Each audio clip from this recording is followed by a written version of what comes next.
favorite part. Hurry up or I'll forget what I'm supposed to say.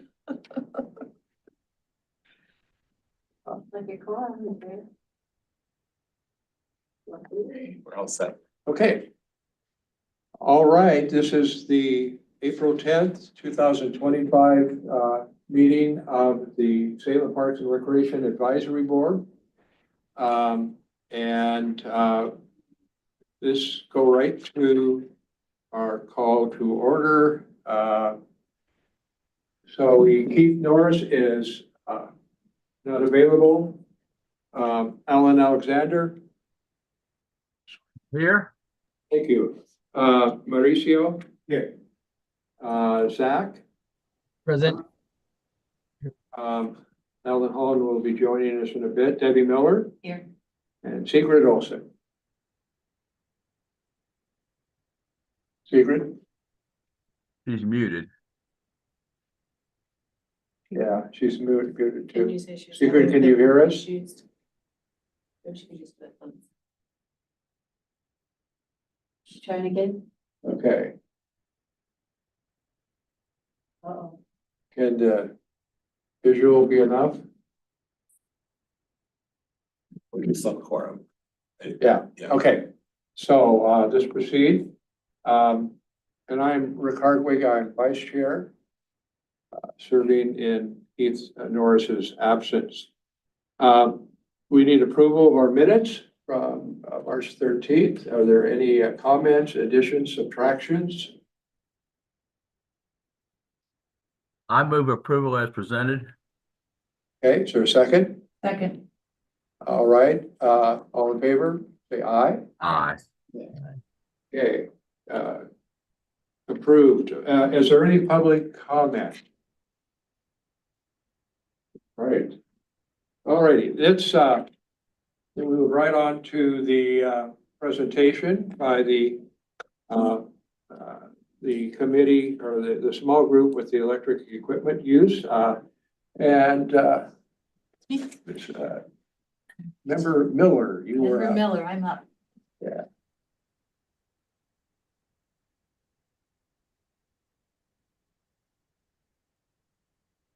Not very loud, so hopefully you guys can hear me. What? All right. Oh, I brought the wrong thing up. I didn't bring my cheat sheet. I brought the agenda. So I'm here to talk about my landscaping assignment, which is electrification of landscaping equipment. That's my committee assignment for the spread board, and I'm Debbie Miller. Next slide, please. Okay, so this was the assignment goals that were laid out by Keith last. I'm not getting audio. Why am I not getting audio on this meeting? Do you have any idea? Did you? Good. I think that's probably. Secret? Maybe not the most polite thing ever, but sorry about that, Debbie. That's okay. So I'm gonna run through these based on how Keith gave us the assignment last year. So number one is, how do the proposed policies align with the emission reduction goals and or climate action plan strategies? Number two is evaluation of the existing city parks policies. So where are we now? Number three is external resource identification. So what are others doing? Number four is a pros and cons analysis of electrification of landscaping equipment. What is good, what is bad? Number five is an idea on an approach, maybe from the Salem Parks and Recreation Advisory Board for electrification. Okay, next slide.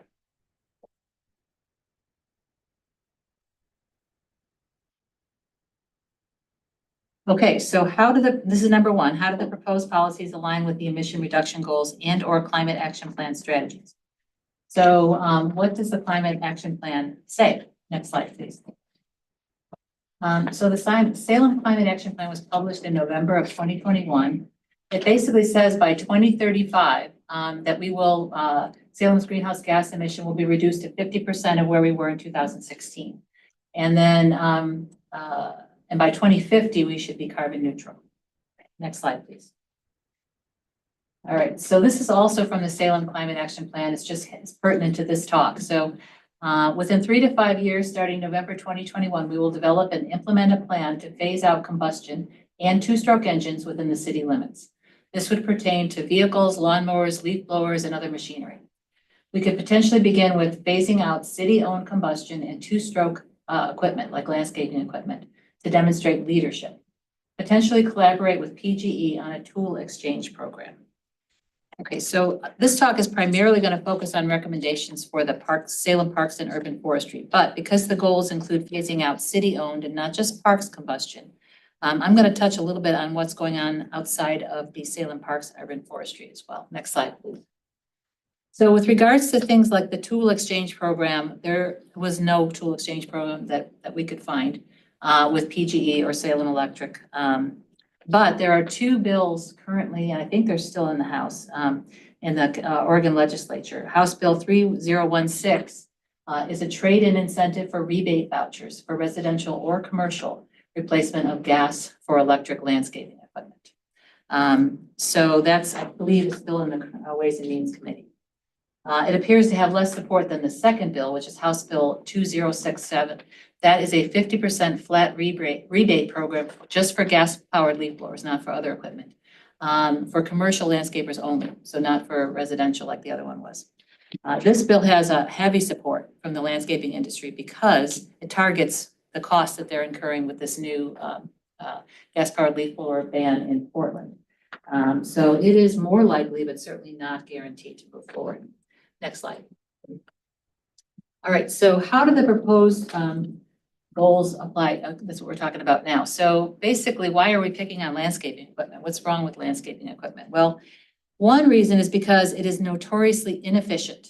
So they're not regulated to the standards of emissions like cars are. So many of the tools use a two-stroke engine instead of a four-stroke engine. And two-stroke engines have a simpler design with fewer moving parts. They're lighter and more compact than a four-stroke engine. But they require pre-mixing of oil and fuel as there's no dedicated oil reservoir. So they're generally much less fuel efficient than four-stroke engines, and they produce more emissions due to incomplete combustion and burning of the oil. So this slide just illustrates how inefficient they are. 1 hour of lawnmower use is equivalent to driving about 300 miles. And 1 hour of gas-powered leaf blower, which is even worse, is equivalent to driving 1,100 miles. So that's one of the reasons we're picking on landscaping equipment, is because there's a lot of waste compared with cars, although there's a lot more cars. Next slide, please. Okay, so how effective is it to focus on electrifying landscape equipment? So how much do they really contribute to our goal, which is reducing greenhouse gases? So the Salem Climate Action Plan did not directly quantify the contribution to CO2 emissions that are made by landscaping equipment specifically. However, they did talk about mobile non-road emissions. So that includes vehicles and equipment not designed for travel on major roadways. So landscaping falls in that category, and that's about 3.2% of the total greenhouse gas emissions. So it's not a huge amount. It's not going to be a big contributor. But when the Salem City Council adopted climate goals, they primarily addressed greenhouse gases like carbon dioxide and carbon dioxide equivalent. But there are significant co-benefits that they did talk about in the Climate Action Plan, but they aren't accounted for in those goals that we have. So these co-benefits include the health effects and the environmental effects of non-greenhouse gases. So I'm going to have the next slide, please. So what kind of emissions do we get from inefficient pieces of landscaping equipment? So they're not, small engines, as I said, are not regulated by cars. So they emit millions of tons of pollutants annually, and there's a lot of side emissions that come out of them. And so they're listed here. I'm not going to go through them all. There's more than are listed there. But I want to just make a note that the bottom, there's a butadiene emissions and benzene emissions, and that's 1/4, 22% and 25% of all the benzene and butadiene emissions come from this kind of equipment. That's huge. And butadiene is a probable human carcinogen, and benzene is a known human carcinogen. So this is not a good thing for our workers to be able to be holding all day long, breathing. There's also all the other chemicals have effects on other things like asthma, heart and lung disease. Next slide, please. Okay, so now we're on to number 2, evaluation of existing city and parks policies. So I don't think we could find any official city or park policy in place at this time. But last August, both Parks and Urban Forestry were kind enough to review their current usage of landscaping equipment, and this is what they reported. So Urban Forestry staff primarily uses Husqvarna brand, and their electrical equipment currently accounts for 27% of their total equipment. So that's pretty good. They're using multiple chainsaws for daily use, and they have transitioned to lithium-ion Husqvarna chainsaws the crews use when they're in the bucket or climbing trees. They have found that these saws have proven to be equivalent to the top-of-the-line professional chainsaws and have allowed crews to be efficient while providing many benefits, including improved crew fatigue, not breathing in two-stroke gas vapors, quiet work zones for residents and crew members, and a safer work area because they have improved communication because it's not so loud. Urban Forestry is also using the ones from the ground, the pole power saws when trimming from the ground. And they're testing the backpack blowers and they do see as that technology improves, their crews could switch to those if we have money in the budget. And that's always the big problem. Okay, Park staff reported to me last August that they are using a Still brand instead of Husqvarna. And it was about 21% of their current inventory. And they have a really large variety of tools: hedge trimmers, weed eaters, concrete saws, pole saws, handheld blowers, spray guns, skill saws, different things like that. But they also noted that they had bought some Still combi units, which are, they allow the user to have multiple attachments on one electric motor head, and that saves money since they already had compatible attachments. Now, I'm going to just mention, this is not on the slides, but I'm just finding out some information because I reached out to people who are not in parks and urban forestry to find out what kind of equipment they have, other city workers. And I got responses from Stormwater Quality, and they have 20 pieces of equipment and 4 are electric. So that's about 20%. Stormwater Operations has just 1 diesel tractor. Signs and Sweeping has 1 mower. And then they have a contractor of record for maintenance. And I haven't heard from Pumps and Controls yet. But I know Oregon State Parks, that for the Capitol, had also mostly converted. They even had a mower that had a solar panel. So these are some other things to consider. And then also brings up the contractors. And I'll talk a little bit more about that, just to touch on it later on. Okay, next slide, please. So this is just, again, touching on what other people are doing, external resource identification. So this is the country, and all these places are doing different things. So there's 26 states that have regulations in place regarding gas-powered landscaping equipment. And 3 of these states have banned or significantly restricted some 2-stroke engines: California, Vermont, and Washington. But over 150 cities, it's actually closer to 200 cities, have limited or banned gas-powered leaf blowers. This includes Portland. They have their seasonal ban taking effect in 2026 and their full ban in 2028. But you can see there's a lot of those green dots, and a lot of those are more like the carrot rather than the stick. They're using rebates and tax breaks to encourage the purchase of electric lawn equipment. Next slide, please. So this is just kind of a pros and cons. This is number 4, pros and cons analysis. So the pros, one of them is performance, and that never would have been a pro in the past, but they are improving a lot. A few years ago, not just like 2 years ago, Consumer Reports did a study on residential leaf blowers, and they found that the top electric model did beat out the gas model. That was 2 years ago. For commercial use, one of the keys is to choose a company, the product that's reputable, that AGSA certification. That's the American Green Zone Alliance. And they are a nonprofit. They do robust testing to certify electric products for commercial use. And they show that these products can stand up to the abuse of commercial use. So Husqvarna, Still, and several other companies are all certified by them. So the ones that we're using are in good shape. Next slide, please. Okay, so a big pro is the human resources case for switching. Battery-powered tools are lighter than gas-powered tools, more ergonomic, I have a hard time pronouncing that, less likely to cause injury due to strain. And the reduced air exposure to air pollution also reduces the health impact of the job. And since the noise level is lower, there's improved communication, and as they mentioned about the chainsaws and the buckets, therefore safety for the workers. Hearing damage is a big problem with a lot of these tools. They can be very loud.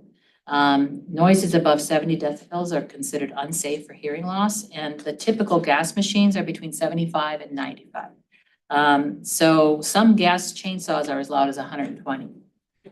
So meanwhile, most electric tools they're loud too, but they're between 65 and 75 most of the time.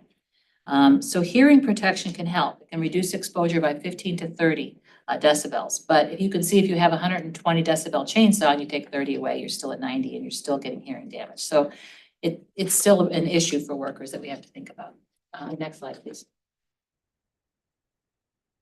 So I'm going to look at the cons, and the big con is the cost. So electric equipment, especially the batteries, is very expensive. You can need multiple batteries, 2 to 3 or more even for each job. But studies have shown that the break-even point overall is 1.5 to 2 years. That's for the investment, and part of the good part of it is that they require no refueling, but they do have to be charged, and charging is not free. No tune-ups, lower repair costs, and a longer operating life. So transitioning over time is what you really need to do to help offset the cost, which is what Parks and Urban Forestry have been doing. So infrastructure and workflow is a lot harder for me to get my mind around, but they obviously require charging stations, and some people are investing in trucks that can charge them out in the field. Some people are having even solar panels on their trucks. I can't see us doing that with our budget, but so you do need a different workflow with regards to how do you get 4 batteries out for this job so you don't have to leave again and stop your job.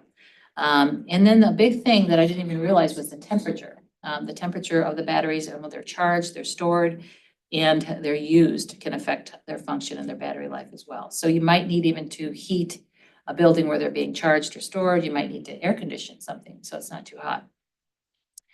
Okay, next slide, please. So this is kind of an idea on the approach from Salem Parks and Recreation Advisory Board that we came up, or I came up with. Next slide, please. Actually, we came up, Julianne helped. Okay, so create a model policy for Salem Parks and Urban Forestry. So Salem Parks and Urban Forestry already have begun, as we talked about, to transition with good intentions and good results, but no set policy to follow. So that's kind of what we're talking about here.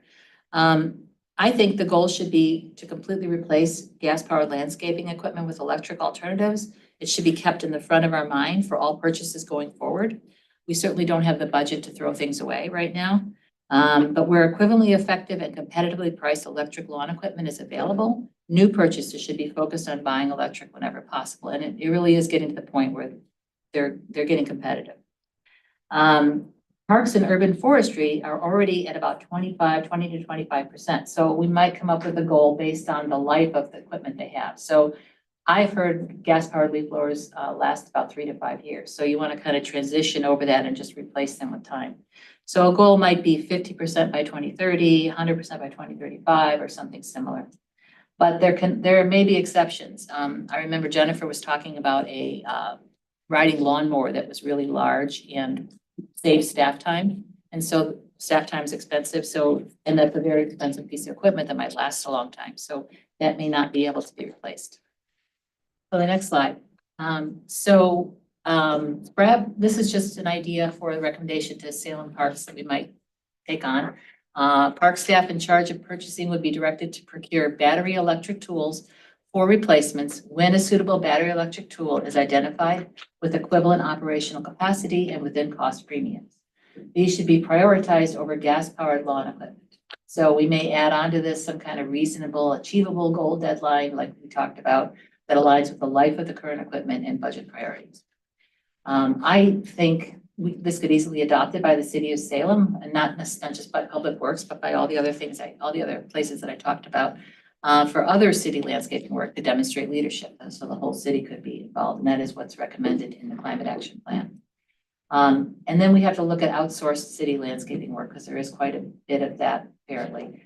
And try to think about giving preferences to companies who that offer electric landscaping options, which I don't know, I think there are very many in Salem like there are in Portland. So last slide, please. I just wanted to thank some people that helped me with this project. Joan Lloyd, worked on it with me doing research until she left last year, and then Juliana Davis, Jennifer Keller, and Noe Marquez. Noe or Noah? No. Okay. Thank you. Questions, observations, concerns, comments? There will work. I think it's good. I like Okay. the idea, like the recommendation. Alan has comment. Just a quick comment. In doing that analysis, and I've been sort of following this, I started using battery powered mowers and lawn equipment, 20 years ago. And the equipment I had at that time could not match the power of a gas powered mower, but with a small yard, it didn't make any difference. But what I'm running into is disposing of the batteries. Lead acid is pretty easy because they're easily disposed of, but the lithium batteries and some other equipment, I can't find anybody that'll take them. You know, it's funny because I've heard that, but I've actually called around and found lots of places that take them. I mean, so they do take them at the transfer facility, and I have called around to some of the hardware stores last year, and you know, a lot of them take them. Some of the battery stores will take them. There's also exchange programs, or not exchange, but programs that you pay to have them taken. But I haven't taken one back myself, but that's the research I found said that. I also called Marion County Public Works and talked to them, and they said they have a really good company that does recycle a lot of it, and recycling isn't real good right now, but it's getting better, and the more the volume, the better the profit's going to be, and I think they're going to have better technology for that. So I haven't tried to recycle one, but that's what I've heard looking around. I did find a couple, but they wanted to charge. And back, a few years ago, it was sort of pricey to do that. But I need to do some more homework then. I just have Yeah, I mean, put yeah. them in a plastic bin in the garage for a project for another day, but maybe it's that day now. Yeah, I mean, I know Marion County Transfer Station takes them, and I'm pretty sure a lot of the Home Depots and some of the Ace Hardwares and things like that too. Okay. Any other questions, concerns, comments? Okay, thank you very much.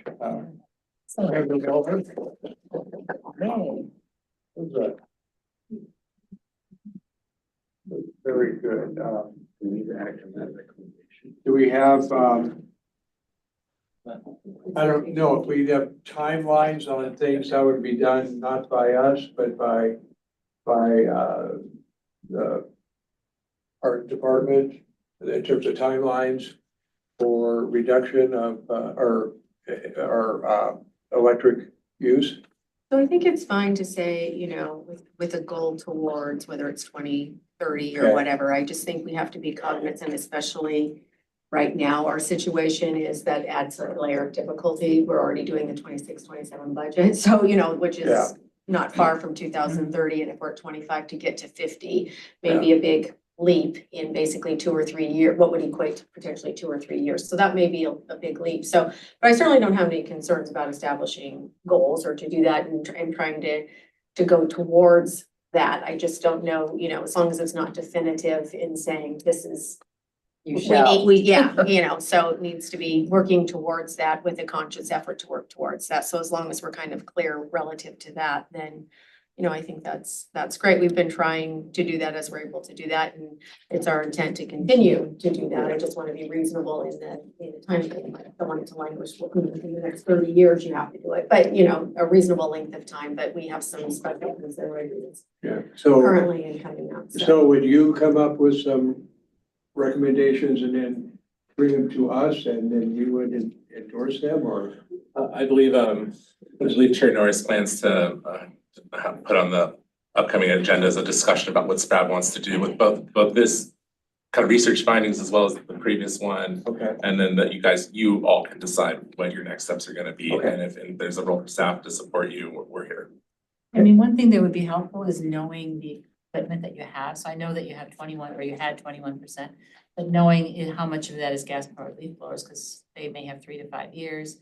Whereas tractors or lawnmowers, we can look up to see what their average life is, and that might help to bring in Right. like a goal. And, you know, and depending on the type of lawnmower, the size and so forth, so some things are actually on a replacement plan with the city. And so you are only allowed to replace them every certain number of years, depending on the piece of equipment. So it may be, it doesn't come up again where you're allowed to be on a replacement plan for 10 years or 15 years or whatever. It depends on the type of item. So, you know, smaller items, that's not the case. But, so we have to look at, especially like with mowers and those kinds of things, as to what type and what that what that replacement schedule looks like for those. Because if we establish some things that you have to replace it even though the useful life may be 5 to 7 years, the city may be the replacement plan because of financially can't do it. So a lot of times we're not replacing stuff or don't have the ability to pass what would typically be the useful life. You have to keep it going for an extra 3 years, right? To be able to do that in a 10-year interval versus a 7-year interval. So we just need to be conscious of those kinds of little nuances that come up that we have to kind of work within those established replacement plans for certain types of equipment. So. I have a question for you. What about the infrastructure, like charging, and what are you finding with that? Is that? So we have had to, you mentioned with regard to kind of some temperature control places to put those in. And so we have had to try to find locations because it's too cold to keep them here. It's too cold to keep it in Beeler. It's too hot. So, you know, there's only so much, to be honest, kind of space here around the shops complex and over where we were in building 14 that is kind of conducive to those temperature controls to allow us to do that. So we're kind of trying to adjust and do it, but it's you know, it's not the best situation. I mean, we need to kind of be able to define some, you know, singular area where we can do all of that. Now it's a little bit of here, you know, here's a little spot here where it's temperature control, we can do some here. Here's a spot here where we can do some here. So, you know, it's fair to say there needs to be kind of an established location. So we're trying to make that work because that is a reality for us where we've had those kinds of issues. But circling back really quick to thing about when you're talking about Chair Norris and then kind of bringing that back to SPRAB. I think one of the things though that we can be, I don't know necessarily by the next meeting, but one of the things that we can be proactive in is establishing policy with regard to how we want to look at the replacement of those. And so kind of with the goals that SPRAB may want to do and kind of implementing that and developing that into a policy then moving forward. So that can be something that we can work on, and that kind of helps define that then a little bit. Yep, great, right. Any other questions, concerns? I'd like you to comment in that. I believe the intent seems clear to me, but it might be good to state that it isn't the intention to impose any additional hardship or restrictions or difficulties or impose anything that causes inefficiencies on operations as they have been. And I think that it's heartening to hear the shared goal, the intent of switching to efficient, cleaner electrical equipment where possible and appropriate. Mhm. I think that's the shared intent without it trying to get harsher, imposing anything that is not timely and understanding the restrictions and limitations on our budget. But at that, it's also good to know, I think that we would probably want to have some help with, if it does need to be formalized in a written policy, then I think we would all be willing to do that, but just a little help on exactly what needs to be stated, so it doesn't impose those things we don't want to do. Yeah, so I think, you know, typically how policies work is we would develop the policy. It would be a city policy that we would develop it, but then could certainly have input from SPRAB with regard to kind of some draft on how things that we might want to incorporate, but it would be initiated, you know, in-house kind of under the city's Good. domain as a city policy. Okay, But we can make recommendations, SPRAB, that, you know, Certainly. like what. Yeah, and that's what, it's so kind of a collaborative effort, but yeah, it's, because then it would have to go to city council? no, it would just be an internal city policy. Okay, all right. I have a quick question. Okay. I just wanted to ask, when a board like this asks for something that requires more than an hour of staff time, do they have to send you a regular recommendation like we do on city council? Typically, no, that hasn't Yeah. transpired. We haven't Okay. done it. It's just you guys. No. Yeah. Well, I was just kind of curious, thinking about limited time, et cetera, if you needed some sort of a motion or something to pursue this, but obviously No, not. it Okay. would just be something that we would work on and, bring back. And we might ask for Julian's help in that as well. Sure, that makes sense. Well, that was an excellent presentation. Yeah. Thank you. I just wanted to say I like the policy, like incentives for contractors for outsourcing, like if they have a certain percentage of, electric equipment or something. I mean, I think that's a great idea. Also maybe working with some company to get incentives for homeowners, et cetera, in the city for rebates. I mean, there are lots of ideas anyway, just. Yeah, I mean, I did call a few landscapers and there really isn't, I looked in Portland, there's a ton of people that offer electric options or no blow options or things like that. Not a lot in Salem. I know that your company's working on it and, I called Green Acres and they have electric equipment, but not a lot of it, and they're gonna charge more, they said, if you choose that option. But again, if somebody with a large budget was using them, that would incentivize them to, this equipment. And I think DeSantis is another one that is looking at that. And another one, a smaller company that I found that was really pushing electric in Salem, but not a lot. I think just one of the things you have to keep in mind is if you're gonna do that, incentivize for folks who do, typically when we go out for that, it's an ITB an invitation to bid, so it's low bid. Right, here's the work you want done, and here's the low bid, and then they become a COR or whatever, they're doing something like that. So you just wanna make sure in the solicitation that they know when they do that, there's preference potentially preference will be given for those that use electric equipment or something. You just want to make sure your Sure. solicitation denotes that, because otherwise you're really just kind of going with who has the low bid for the work that you're soliciting, and which may or may not achieve the goal that you want to do with regard to electric equipment. So, there's different types of way you can solicit for things, but if you're just doing a normal ITB for a COR, that's what's gonna happen. The other thing I'll add in this, because this conversation is more, I guess, the city's goals to convert to electric, but as far as for public and just taking advantage of Commissioner Varney's presence here, because I'm sure that'll become it'll come up at some point. What happened in Portland recently was that those incentives that were intended to be rolled out got pulled back.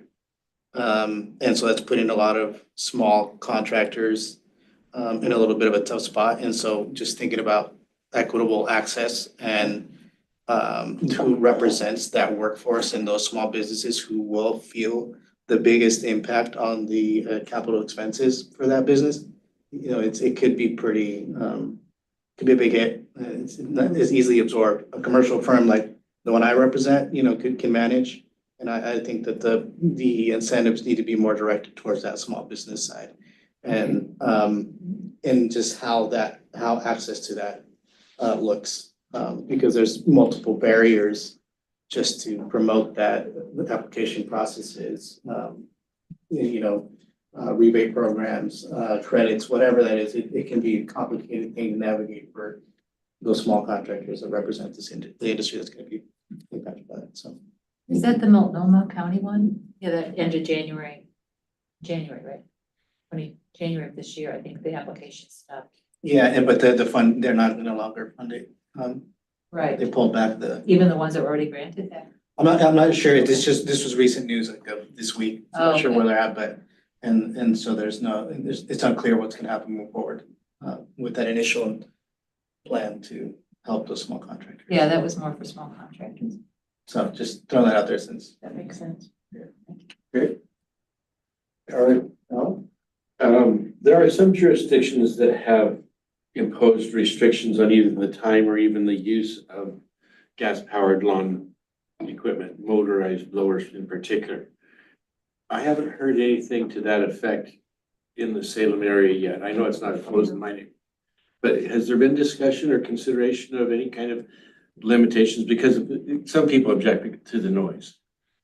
No, not really. I mean, we just try to be internally conscious of if we have work to do when our start time, right? And maybe leaving some of that until, at least like 8 o'clock or something, if we have the ability to do that, if we're in a park that is more of a neighborhood park versus doing something at Riverfront potentially or something. So it's really just more kind of a, a conscious decision of trying to be respectful of where we're doing the work and appropriate kinds of times, but not anything that's been established that we have to adhere to particularly. And city council is, they could institute a ban on residential use of gasoline, lawn equipment, but they have not. Some jurisdictions have in the country. Is there, I wonder if there's any plan or anything like that? There's a group that I'm involved, Quiet Clean Salem. Yeah, and so that's for gas powered leaf blowers, and it's a national sort of movement. Like Quiet Clean PDX was involved with the gas powered leaf blower in Portland. But we're gaining, slowly a little support. We're getting some neighborhood associations to sign on, but there isn't any big. I'd like to get more of that going. They're really obnoxious. They're not, Yeah. very, they're not necessary. Other than, it's really getting to the point where you don't have to do that to people. I mean, despite the fact that the environmental damage, if you're gonna bother somebody because of the noise, that works too, Well, and there's an equity issue because a lot of the landscapers are, they're immigrants and they don't have a lot of voice and nobody's looking at what's happening to their health and they're walking around with these gas powered leaf blowers and breathing in benzene, butadiene. Nobody's really checking to see what that's doing to them. So there is an equity issue with it. Just wanted to say, I like the idea of carrots better, obviously. And also if you made the requirement, it would be hard on families that can't afford to switch over. If they have, that kind of equipment. That's why we need incentives. And those are good. Okay, any other comments, questions? All right, moving on to update on fiscal year 2026.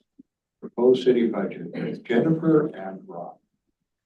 So I'll start off really quick. So we won't spend a lot of time, just want to kind of give some updates. So you'll recall that last meeting, Josh Eggleston, the CFO for the city here, kind of presented the city's situation with regard to the $13.8 million deficit. So since that meeting, the city has prepared a department recommended budget. It was actually published and presented to the budget subcommittee last night. They received that information.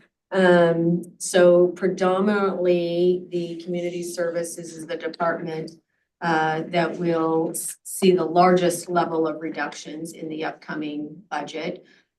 Within community services, the library and Parks and Rec division are the two largest divisions, and we'll see the most significant number of cuts. What that means for Parks and Recreation. So in Parks, it's a $2 million reduction for the upcoming budget year. And with Recreation, it's a $200,000 reduction. That's in addition to the reductions that we took in current fiscal year. So that's reducing budgets anymore. That equates with regard to Parks, that's 15 positions that will be reduced. And one position in Recreation Services. In addition to the Recreation position, we would need to look at eliminating all of the city youth summer day programs and camps that are offered around the city. So we wouldn't have staff to support those and financial reserves in order to support those programs, which is obviously unfortunate. And then on the park side, with a potential reduction of 15 positions, it would obviously manifest itself into significant reduction in parks maintenance activities in our parks system.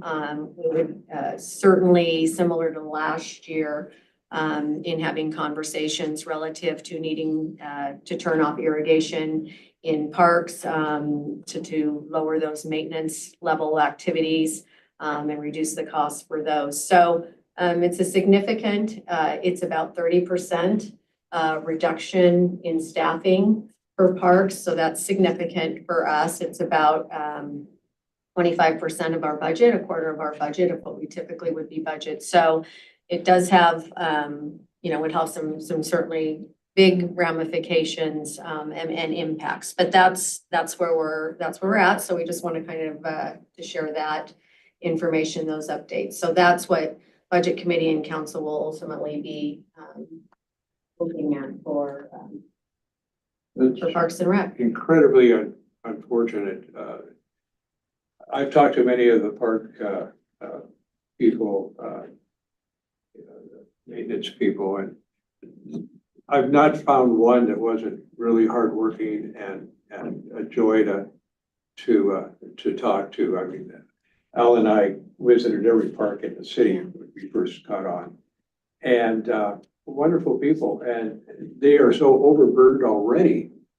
And to cut 15 more positions, it's just going to be devastating to our parks, let alone to those 15 people that don't have a job. Yeah. But the parks, they're having a hard time keeping up now. That's true. That's If true. the levy goes through, is there an opportunity to, I mean, Avoid those thin cuts. some of So, this stuff, or what's that? well, like? I can't have a lot of conversation about the levy, but I will tell you that the budget that is being presented at the Department of Record is worst case scenario. Okay. So, it's with where we stand now with a $13.8 million deficit. So, not to get too far in the weeds, but as certainly Councilor Varney knows, and obviously, some of our Parks and Rec staff. So yesterday, in order to kind of facilitate what may transpire effective July 1, because obviously the current fiscal year budget ends June 30th of this year, some conversations were had with the effective staff, letting them know that their positions were slotted for reduction, would be not part of the department recommended budget. If a situation changed with regard to the levy, then those positions and programs that were cut would be restored if there was additional revenue that was found. So the budget hearings themselves start next Wednesday, the 16th. There's 4 of those scheduled and 2 tentative. So the budget will move forward in the process with the budget that they received yesterday, again, under that worst case scenario, in order to meet the balanced budget of a $13.8 million reduction. And then if circumstances change to more where revenue is available and positions and programs can be restored, my understanding is then they would put those back in, and on the 28th, the first of those tentative budget hearing dates, is they would bring a revised budget back to the Budget Committee and Council for consideration. So that's where we're at. All right, any other comments? Very sad. Yeah, What was the total revenue from the levy that could be produced? And how will that be divided between the 3 targeted areas? Looks like we have 3 targeted areas, right? So is that already in the works right now? So really, we're kind of limited about the deadline. We're kind of limited on what we can speak about the levy. We only have so much safe harbor language that we can do. We would recommend that you reach out to the PAC organization who is facilitating work on the levy, and they can help share information specifics with regard to what they're doing and how some of those things would work. And there's also a flyer that we can provide, Right. an informational flyer, and we'll provide that. I believe that might help address your question. And that has that has been vetted by the city attorney and has some of that safe harbor language over. good. Yeah. Yeah, basically, the cuts that are proposed would be restored with the levy. We can say that, right? That is, Basically. that is language that is on the ballot that was presented to be on the ballot. We just can't talk about it, I know. say something. Sure. Put us in a bad situation Yeah. by having this conversation, because Yeah. we cannot, We can't have talk conversation relative. Well, Outside of what's language that's been approved, that's considered safe harbor language, so. there's the L word we can't use, yeah. I think it's reasonable to say that you've made a commendable effort to make do with what is available. And the constraints are incredible, and it's an arduous decision that has to be made. Right, without a good outcome unless we really can do some good, change it. And I hope that will happen. I agree too. I mean, everyone I've talked to is they're going to vote for it, but they're kind of pessimistic it's going to pass. And I mean, even people who've been promoting it are privately saying this is just a bad economic time for families and they can't see past this. So this is a worst case scenario, but I do believe we kind of have to brace ourselves on that one. I hope I'm completely disappointed on this one. I mean, not disappointed, but I hope that it passes. But if you talk to people out in the community, and if any of you have, they're not too optimistic it's going to pass. One thing they can't cut is our pay for on the board here. No, they can't cut our pay. Yeah. Mickey Marty's pay. Or my pay. Yeah.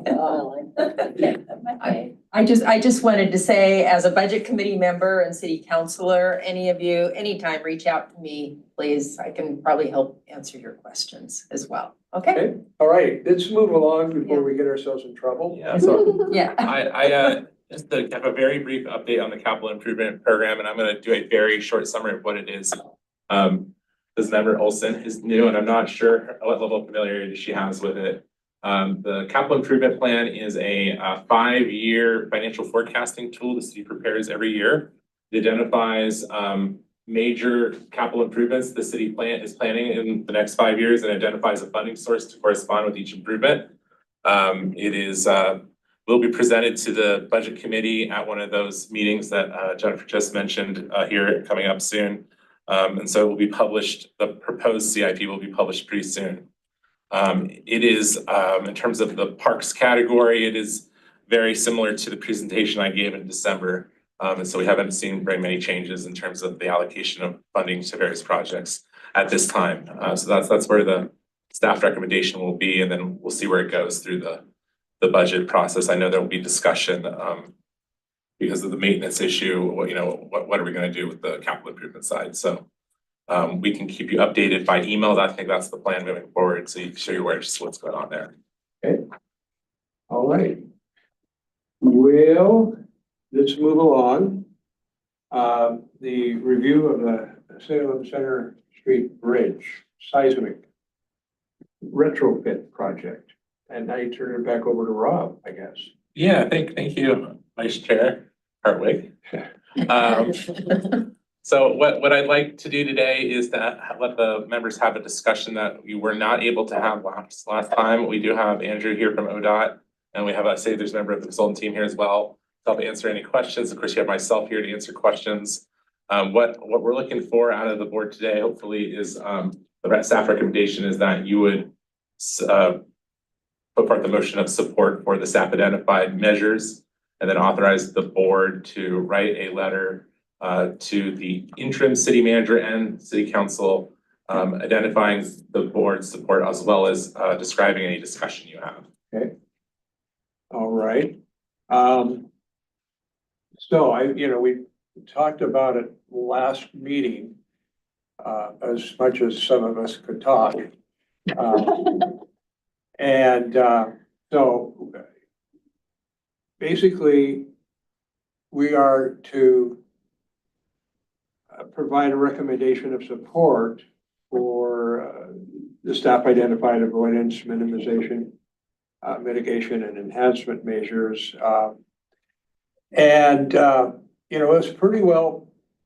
It's been pretty well laid out, I think. And I there's gonna be some they're, bending over backwards to make sure that there's not problems with like some of the festivals in Riverfront Park and some of the other issues there. So I would like to see us recommend support and have Keith write a letter to, since he is the chair, to city council and the city manager. That letter needs to go to both. So is there any discussion on that? Yes. Yeah, I see that in the summary that it says that the construction impacts will include the removal of some city-owned trees. And then down below, the recommendation says to evaluate whether proposed measure adequately protects city park and recreation resources. I don't know if it's nitpicky or anything, but I don't know how many and which trees are removed. I've seen no map and I don't know what standards are going to be used to select those trees. So I have no way of making a judgment. Didn't we have the map last week? Yeah, I don't recall that at this time. Yeah, Jared, I could scrabble to pull it up, but I was wondering if you could share it if I gave you the ability to. I probably would be at ease But they are just going knowing who was making that decision. And if Mylan had. Mylan and I have been working with the project team for 18 months and we've scrutinized every individual tree. Okay, well, as long as I heard those names associated with that scrutiny, I'm happy. Okay, yeah, that I really do mean that. I've been standing out in the pouring rain over a year ago, every single tree, talking about them individually. Okay. Yeah, we're protecting a lot of trees as much as humanly possible. And after it's done replacing with new trees. ODOT has agreed to two things. They've agreed to give us the appraised value of each tree they remove, and then although it will be reduced from that value, they will replant the tree. And that will be a reduction on the value, but they'll give us the rest of that value for us so that we can maintain those trees as well as expand the city tree canopy in other areas. Okay. All right. Net benefit. Yes. Placing according to city policy, right, with native trees that are not Oregon ash or some other tree that's having troubles. If I recall properly, we were pretty close to making that recommendation, it's just that we had We couldn't communication see. issues, so we Yeah. didn't feel comfortable. So I think we're mostly on board, sounds Yeah. like, but just wanted to make sure. And we are down to like talking about individual trees, so we are at that level where, hey, I think we could, if we, if the crane swung this way, then we don't have to remove this one, and but there's just to bring that all through is probably not feasible today. All right. Any questions for Jared? Or Andrew. Andrew? I still have the one question that's kind of, I think, in the background here as we're trying to do levies and we're looking at outcomes and projected revenues versus losses and all these folks who are doing a lot for the parks and we depend on them. There, from what I understand, right, Parks and Recreation is going to lose out on some revenue generating opportunities that have been consistent in the past. I just want to know is there a contingency plan to still fulfill those revenues? What are we actually doing to mitigate the negative implications as far as like dollars and cents goes? I think I'll start with that and then I'll pass it on to either Jennifer or other the ODOT staff and Jared there to fill in anything I missed. The way ODOT is approaching this is that they're taking measures to mitigate those impacts so that they aren't going to occur. That's their argument, and the mitigation measures that we've worked to develop with them do include providing off-site parking, and we're continuing to work exactly where, but providing on-site parking to mitigate what they are going to be taking offline at a ratio of 110%. So they're going to be providing 10% extra. And then for 5 large events a year, they'll provide the city resources so that we can provide a shuttle service to that off-site parking directly to the event. and as well as some funding so that we can hire limited duration staff to be out there to help get park users to where they need to go to help kind of navigate through the construction detours and all that, to help kind of smooth things over. Let's see, I feel like there's something I'm missing that I forgot to bring up. Yeah, and we're also gonna halt any loud activities during those large events. But yeah, I think you summarized it pretty aptly that, our position is that we're not causing harm to revenue for the city, but. And again, the focus there is on the 5 largest events, because those are the create the most revenue for us, but also the most economic impact for our community. Just to add to that, we did ask for the city, for the different setups for those large events and make sure they were still able to be accommodated in the parking lot, with the area that's not being used for construction staging. So I think we've done a good job to mitigate the impacts best we can with a large construction project. And we're not done totally negotiating this, but I will mention some dollars, and I don't know how the dollars get distributed throughout the city's budget, but we're going to have easements on city property. We're talking about leasing parking spots that the city owns that are currently pay to park. So, I mean, I'm out there fairly often, they're usually empty, so 100% of those will be leased out for 100% of the project duration, so there's a revenue source there. Again, the trees, we're talking about compensation for trees. So there's a lot of dollars that will be going to the city. And I'm not sure how those dollars will get distributed, how much the park gets or urban development or whoever gets it. But I think we're more than mitigating any impacts we're gonna have. Okay. Yeah, no, that's great to hear. I think that clears it up. So we're still having the events, right? And we're doing everything we can to make sure that the people get to those events, and then our local community is still supported economically through those. Because I know that's a huge thank you for spending time and really looking at that stuff. I know I was missing out on those events, so thank you. Yeah, and it's sort of a little insider baseball, but most people at ODOT or at Dell's team also enjoy those events. So we got some vested interest in making sure the park is successful. Great, Al? Yes, I mentioned it briefly. I tried to at our last meeting. I've been involved with some large-scale projects like this, and being realistic, there will be some inconveniences. It's just built into it. But looking through the narrative of what they proposed, it looks like they'd spent a lot of time figuring out how they could minimize that, and I appreciate their concern and their dedication to doing that. But still keep in mind the goal is to give us a seismically protected bridge, which we don't have now. And I think that if we look at the end post on this, that it's a significant project that's going to benefit the city. And if we just grit our teeth and bear some minor inconveniences, I think it's well worth the investment, assuming that the money to do this will become available. And of course, I think that depends on the new transportation proposed plan at the state level. But I'm optimistic. It goes a long way to protect our safety, both on both sides of the river, and also modernize our ingress and egress from one side of our city to the other. So I strongly support I strongly encourage that we support this formally, recognizing that, there's going to be a price to pay, but hopefully it's just a small price. That's a great comment. I just like to add on that there's another benefit to the community, and it's a seismic resilient water line.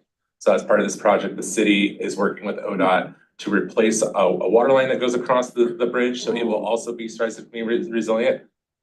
So that's both transportation, but also that very important utility in the event of a natural disaster. Great. And upgraded, so it'll almost have double the capacity of its existing one. Yeah, I guess West Salem needs water too. Going both ways. Okay, any other comments? Okay, I think we need to have somebody move that we make a recommendation in support with letters written by the chair. To submit the letter to city manager and city council. Anybody want to make that? I would be happy If somebody else please go ahead, but I'd be happy to make that motion. Uh, and I think we as a body need to recognize, in the grand scheme of things that we really need this improvement, for a bunch of reasons. Okay, is there a second? I second All right. So we have Alan and Al. Okay, do we need to do an individual vote on this or? I would suggest a roll call Okay, vote, yeah. all righty, so ayes or nays? Alan Alexander, Yes. Mauricio, Yes. Zachary, Yes. Alan Holland, Yes. Debbie Miller, Yes. Sigrid Olson, Yes. and myself, Rick Hartwig, yes. Okay. All right, so I think we finished that item finally after two meetings. Okay. All right, we are now to the point of our council liaison updates. Well, I really don't have anything. We talked about Okay, budget, next. budget stuff. No, seriously, I'm here to help answer questions. I mean, if you have any questions about anything in particular, I mean, we have Earth Day coming up. It's Arbor Month. I'm planning on going to the open house thingy at Riverfront Saturday. Yep. No, About the playground? Uh-huh. At the library. at the library. Yeah. About the riverfront at the library. Yeah, thank you. What's the time on that? Is that 12?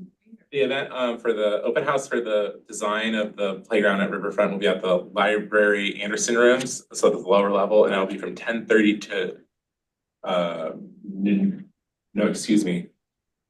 It's gonna be from 10 to 12:30. Yeah. Okay. I think most of the things you'd be talking about are things we've already talked about. Mhm. Yeah, the budget and. Yep. Yeah, I don't really have anything not new. be- And not the levy. Yeah, the budget committee meeting coming up next Wednesday, and so stay engaged. Can We you have a choice. What's that? a date for Wednesday for the budget meeting? What is it? 16th. I'm sorry, I don't go by date. Yeah, that's okay. The 16th, And do you know what time it is? 6 o'clock. I'm sorry to ask a question. No, it's all right. Okay, any board member updates? Thank you. Councilor Varney. I've got a brief comment. It's already been mentioned that Rick mentioned that the staff seem to be doing great work in parks.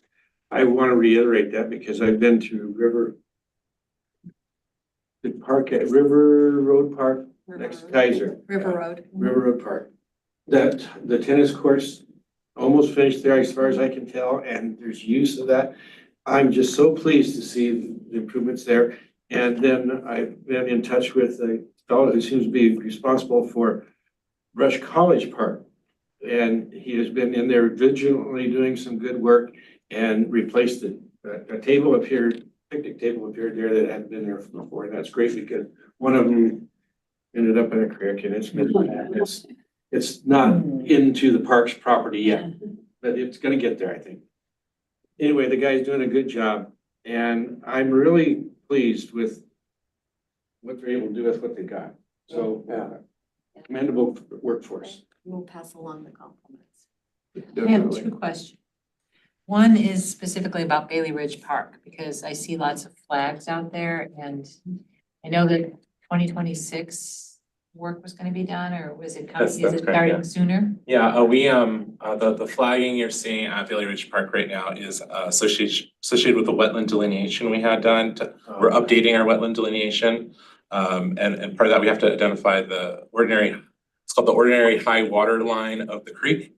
And so that's what the flagging is there. We need to update that baseline information so that we can file the state permits we need to do the project.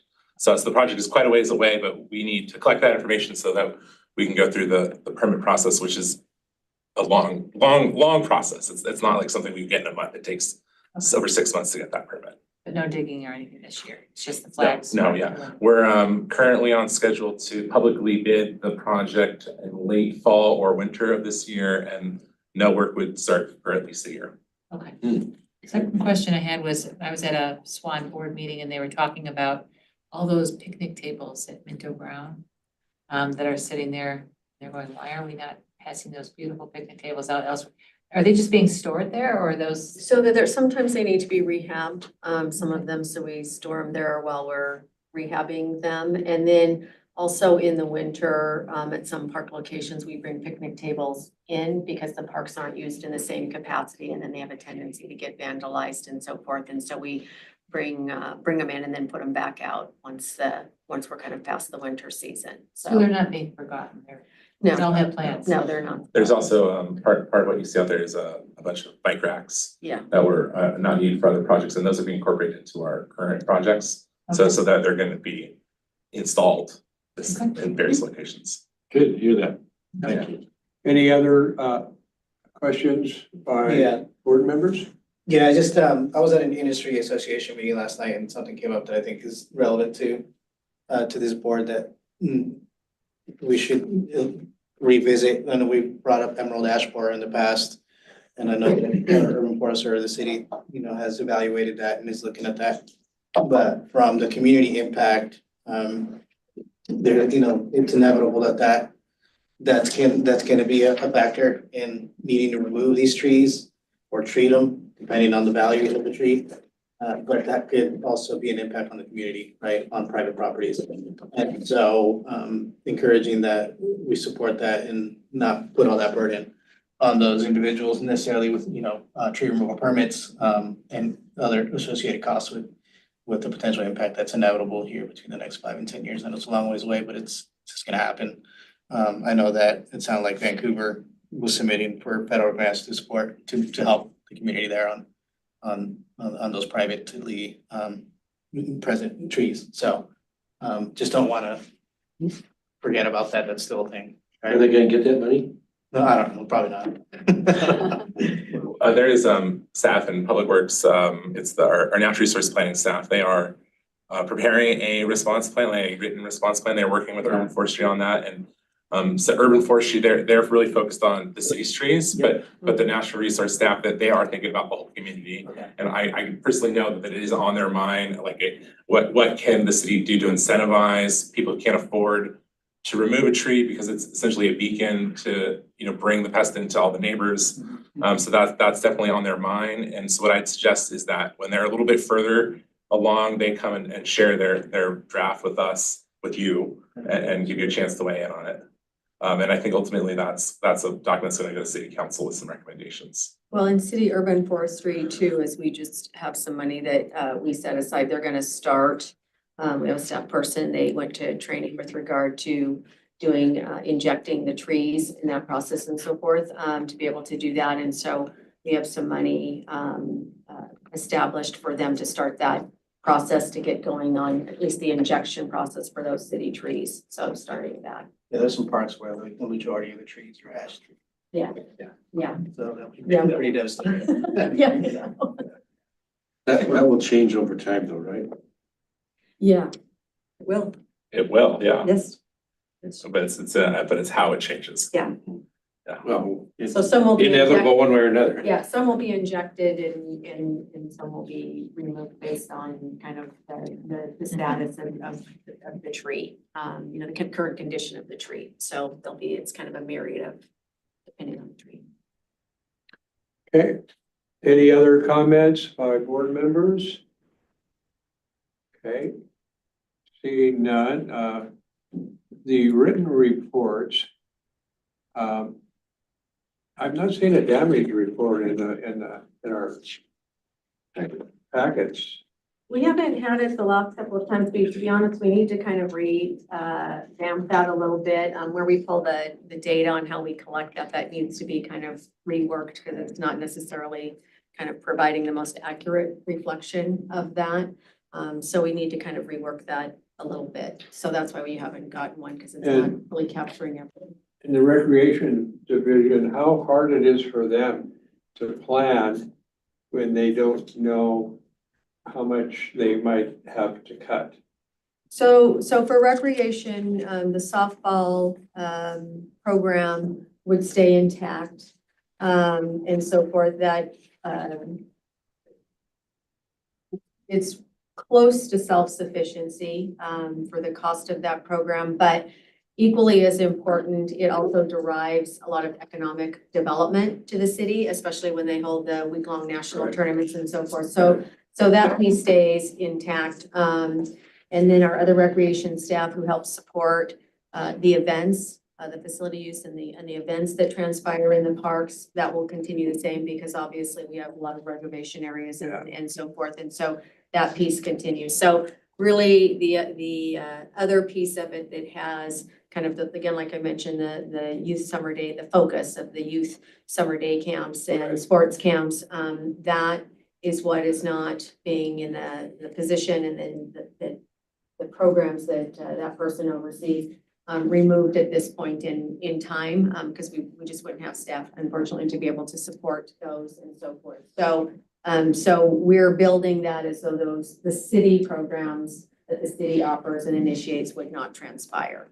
So there's some entities that we have contracts with, outside entities that provide some summer programs and so forth, and that's independent. We normally put them in health advertisement or rec guide because they're either programs we don't have, they're not ones we have and so forth. So we're continuing that process with regard to them. So there'll still be those offerings. So the focus is really the city initiated ones. That would be. So we are not moving those forward if circumstances change.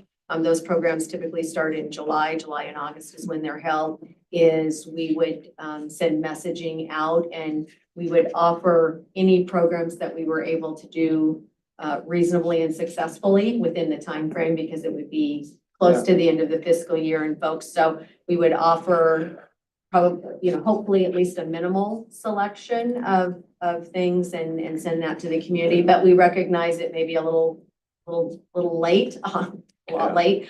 But we would do what we can do at that point in time. So. If the money. So you guys are you not going to print a guide because of this? Is that what you're not doing? I'm just kind of curious. We are not printing a guide this year. We're putting messaging on the internet relative to that, offering. So, and it would be too late in the season before they start to print one later on. Typically, the guide would already be going, out or have gone out. So we'll, we obviously have a list of folks who participated in our programs in the past. And so electronically, we would send some messaging out and doing some stuff on the internet to share with folks if we had the ability to offer programs at a later point. So yes, there was not going to be a rec guide this year. Okay. All right. Any other comments by board members? Okay. New business.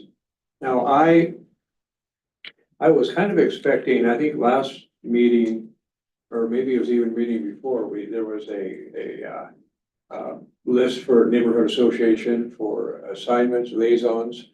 And is that going to be finalized on our next meeting or?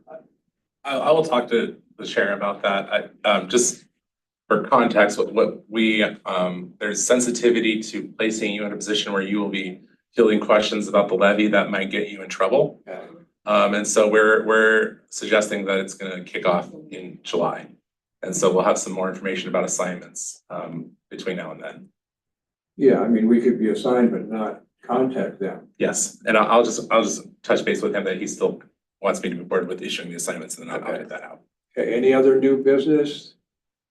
I haven't looked at the schematic to see what we're For doing. those of us that are on the neighborhood association board, I happen to be on, and we have a meeting tonight. I have a note about that.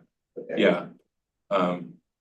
So is it about assignments or do you have another question? No, not the assignment, just that conversation around the levy, did a really good job of navigating that, but any recommendations to, as far as. I can print off some of the flyers and bring them with you. You can just hand them to people when they Just, ask Yeah, questions. and as well, if they want more specific information, certainly encourage them to reach out to the PAC, the contact, and we can send that contact information as well. Well, it's on Yeah, flyers, I think, as well. yeah. But actually, so then they can kind of, and then they can address maybe some of those more specific kind of things. But there's certainly some flyers that has approved language. You know, it's just I- like disclaimer, you're a member of the community, not speaking on behalf of Brad, and then we'd be okay.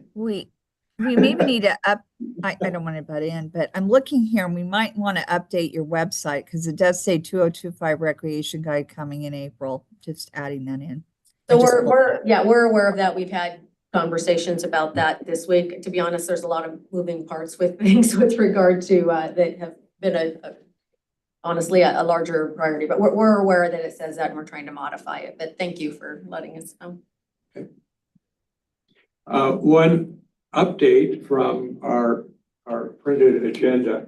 Our next meeting is going to be on May the 8th, not the 15th. The 8th is the second Thursday in May. And I'm very happy to hear that because I will be in Prague on the 15th on a river cruise. Yes, yay to be retired. Is there anything else for the good of the order? I had one question on our assignments that Miller presented on today. I don't know where to find my assignment. Is there a sheet somewhere? Yes. Because I know I was assigned something and I'm pretty sure I know, but I want to double check before I start going down that hole. Let me follow up with you next week if that's okay. I can share the assignment with you and touch base. I appreciate that. Thank you. Okay, anything else from anybody before we adjourn? Going once? Going twice? Hey, see you next